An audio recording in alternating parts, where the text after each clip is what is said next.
अगला हमारा प्रश्न है, दुग्ध की परिभाषाएं लिखिए। यहाँ परिभाषा शब्द नहीं लिखकर परिभाषाएं शब्द आया है, क्योंकि दूध की अलग अलग प्रकार की परिभाषाएं हैं। सबसे पहली जो परिभाषा है वो है जैविक दृष्टिकोण से परिभाषा।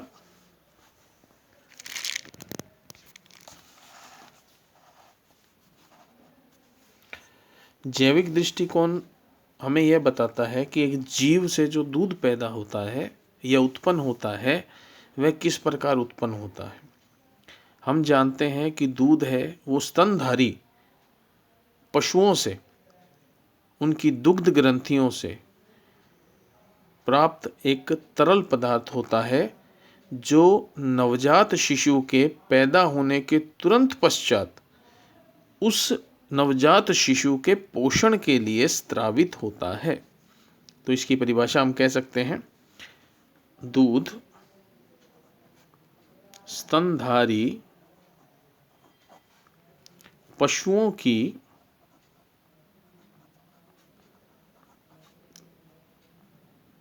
दुग्ध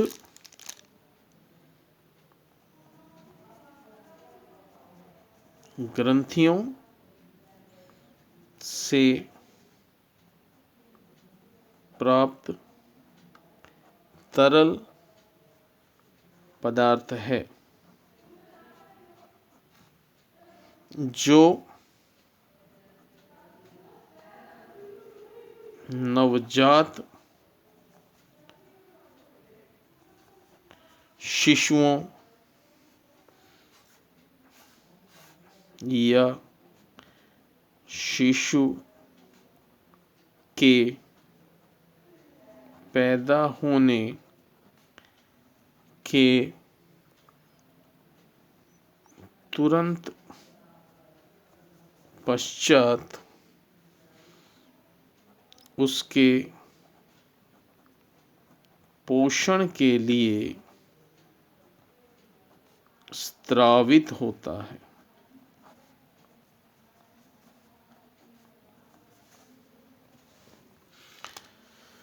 आपने खीस का नाम सुना होगा।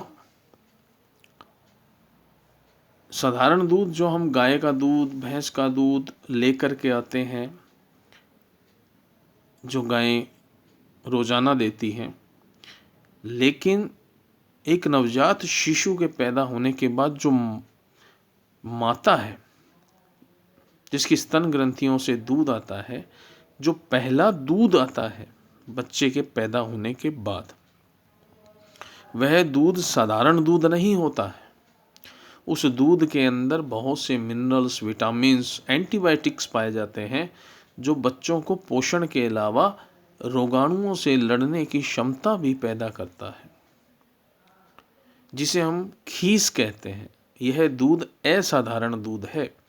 कल को आपको प्रश्न में पूछा जा सकता है कि असाधारण दूध किसे कहा गया है, तो आप कह सकते हैं माता के शिशु पैदा होने के पश्चात स्त्रावित पहला दूध खीस कहलाता है, जिसमें कई प्रकार के एंटीबायोटिक्स या प्रतिजैविक पदार्थ मौजूद होते हैं, जिसके कारण उस शिशु के अंदर रोगों से लड़ने की क्षमता आ जाती है। तो मैं यहाँ नोट लगा रहा हूं, इस परिभाषा में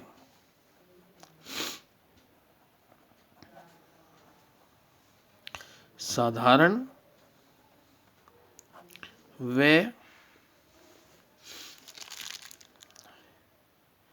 असाधारण दूध, ब्रैकेट में मैं लिख रहा हूं खीस, में कोई भेद नहीं किया गया है। ये हुई हमारी जैविक दृष्टिकोण की परिभाषा। अब हम देखेंगे इसकी दूसरी परिभाषा। जो दूसरी परिभाषा है वो व्यापारिक दृष्टिकोण से है। व्यापारिक दृष्टिकोण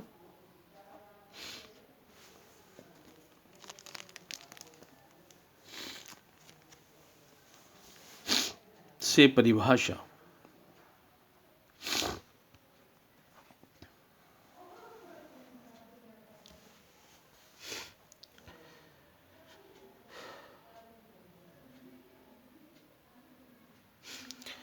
एक या एक से अधिक, एक या एक से अधिक, क्योंकि व्यापार करना है तो व्यापार के लिए दूध ज़्यादा चाहिए, तो यहाँ हम एक पशु की बात नहीं करेंगे। तो एक या एक से अधिक पशुओं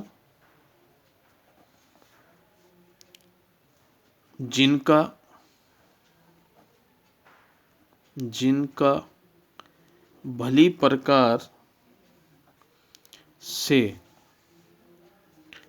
पालन पोषण किया गया हो,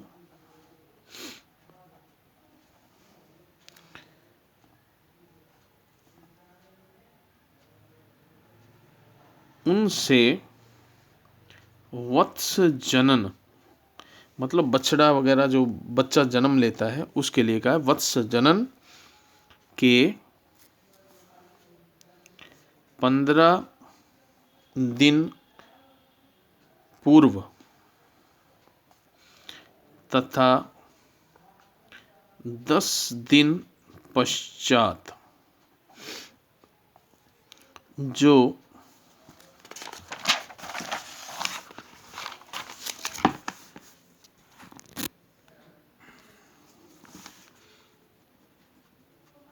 स्वच्छ व ताजा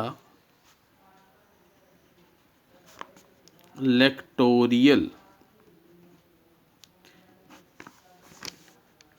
क्षरण प्राप्त होता है,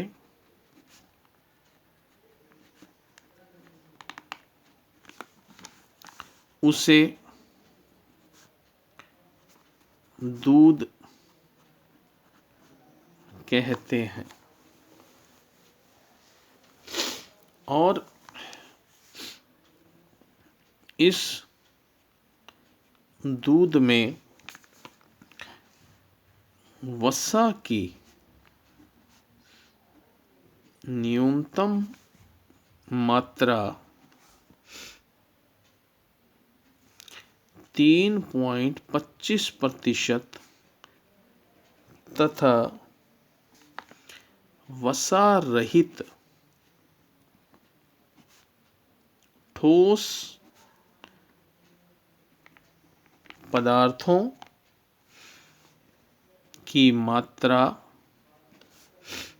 8.5% होनी चाहिए। ये शर्त है व्यापारिक दृष्टिकोण से कि दूध में वसा है जो पशुओं से प्राप्त होगा, उसमें वसा की न्यूनतम मात्रा 3.25% और वसा रहित जो वसा के अलावा जो अन्य ठोस पदार्थ होंगे उसकी मात्रा 8.5% होनी चाहिए। अगर हम दोनों मात्राएं, न्यूनतम मात्राएं मिलाएं तो ये लगभग 12% के करीब पड़ती है। तीसरा है दूध की रासायनिक परिभाषा। दूध की रासायनिक परिभाषा।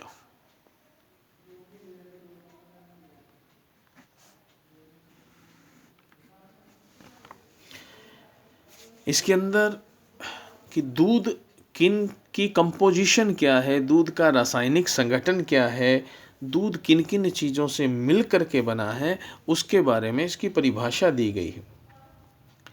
रासायनिक दृष्टिकोण से हम देखें तो दूध एक विषमांगी उत्पाद है जिसमें वसा, प्रोटीन, शर्करा, खनिज पदार्थ तथा अन्य अवयव जो इमल्शन, कोलाइडी निलंबन और वास्तविक विलयन के रूप में जल की सतत तरल प्रावस्था में उपलब्ध रहते हैं। तो इसकी परिभाषा थोड़ी जटिल है।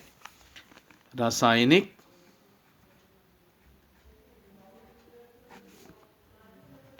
दृष्टिकोण से दूध विषमांगी उत्पाद है।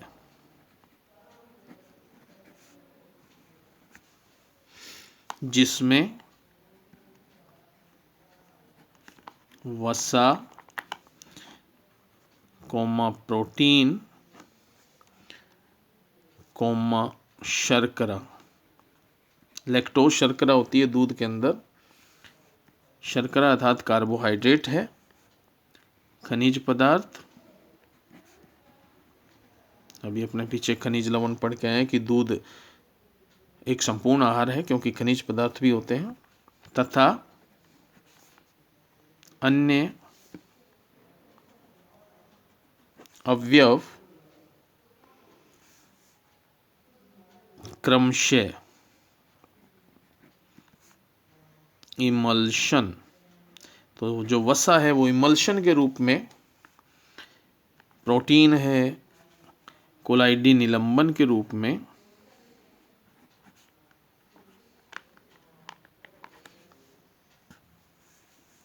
शर्करा है वो घुली हुई अवस्था में, तथा वास्तविक विलयन के रूप में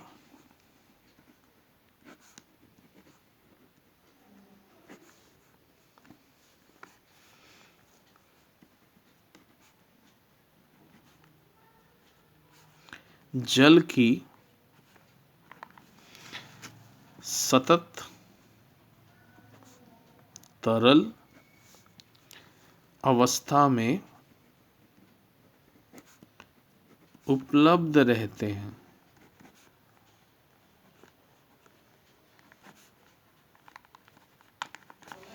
रासायनिक दृष्टिकोण से दूध विषमांगी उत्पाद है जिसमें वसा, प्रोटीन, शर्करा, खनिज पदार्थ तथा अन्य अवयव क्रमशः इमल्शन, कोलाइडी निलंबन तथा वास्तविक विलयन के रूप में जल की सतत तरल अवस्था में उपलब्ध रहते हैं। यहाँ आपको दो बातों का ध्यान रखना है। नंबर 1, जब हम वास्तविक दूध की परिभाषा की बात करते हैं तो दूध में खीस नहीं आएगा, तो दूध में खीस रहित दूध की हम बात करते हैं। दूसरा, अपमिश्रित दूध, दूध के अंदर किसी भी प्रकार की जो मिलावट है वह नहीं आनी चाहिए, अतः अपमिश्रित और खीस रहित दूध ही इन परिभाषाओं के अंदर हमने लिया है। दूध की परिभाषाओं में दो बातें ध्यान दी गई है। नंबर 1, इसमें खीस रहित दूध की बात की गई है। दूसरा, इसमें अपमिश्रित दूध, जिसको मिलावटी दूध कहते हैं, शामिल नहीं है।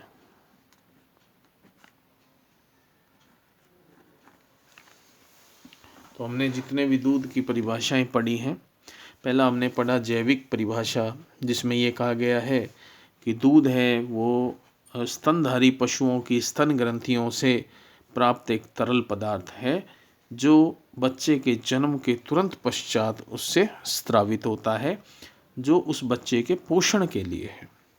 दूसरी परिभाषा हमने व्यापारिक दृष्टिकोण से ली, जिसमें हमने ये बताया व्यापारिक दृष्टिकोण में हम पशुओं को पालते हैं, तो एक या एक से अधिक अच्छी प्रकार से पाला गया स्वस्थ पशु जो वत्स जनन के 15 दिन पूर्व और 10 दिन पश्चात उससे निकलने वाला स्वच्छ ताज़ा लैक्टोरियल क्षरण, दूध जैसा क्षरण प्राप्त होता है उसे दूध कहते हैं।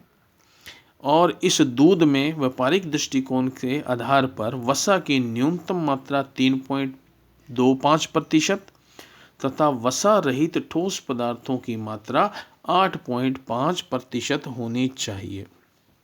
दूध की जो तीसरी रासायनिक परिभाषा हमने पढ़ी है उसमें हमने बताया है कि रासायनिक दृष्टिकोण से दूध विषमांगी उत्पाद है जिसमें वसा है, प्रोटीन है, शर्करा है, खनिज पदार्थ है और इसके अलावा अन्य अवयव हैं जो इमल्शन, कोलाइडी निलंबन या वास्तविक विलयन के रूप में जल की सतत तरल